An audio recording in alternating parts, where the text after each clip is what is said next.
All right, the Invective versus Invective. So in this clip, I just use dual tracking, left, right for each one.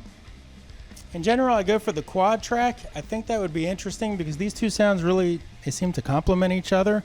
The mini head was definitely slicing right through, and that could use some quad track support. I usually do a third and fourth track, lower decibels, a whole lot less gain to kind of give that warmth. I think that would really make the mini head sound amazing. The 120 head in comparison, I think it came out, I mean, when you're A-Bing it right next to each other, definitely came out big and warm and full and maybe muddier. So for this war, the mini head really held its own, I thought. Big part of that is I have this cheap Epiphone Gothic LP7 studio that I had gotten around 2008. It wasn't out that long. I snagged one. I had it set up. I have Kiesel lithiums in there. This guitar is really big, warm, and fat, and could be on the muddier side. So it took me a while to find the pickups I like. I got Kiesel lithiums in there. They slice in really good, and that fits really well with the mini head. Big, fat, warm guitar with the mini head could be a little brighter and a little slicier. With my other guitars, I definitely prefer, and when I dial it in, I don't think I dial it in these tones perfectly. I like to, my other guitars, the 120 head always wins. But in this case, I was surprised. The mini head, I think I might have liked it more. I'm not sure.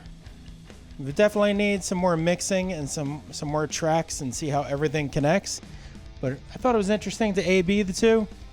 At first, I tried to get all the settings the same, 666 on the EQ. That turned out, and I was doing the presence around 4. And I was doing that on each, and it was just, this head, the 120 head was coming up super muddy. So I had to pump the presence up to 6, which I never put it there, and I put the high up to 7. And that definitely seemed to bring them a little closer to each other for the comparison. In another video, I'll go over some of the specific differences between the two, besides the obvious price difference and the wattage. There's a few feature differences for sure that you want to consider.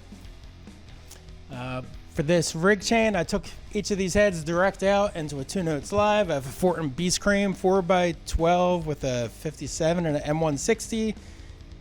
I've been using that for a while, that patch.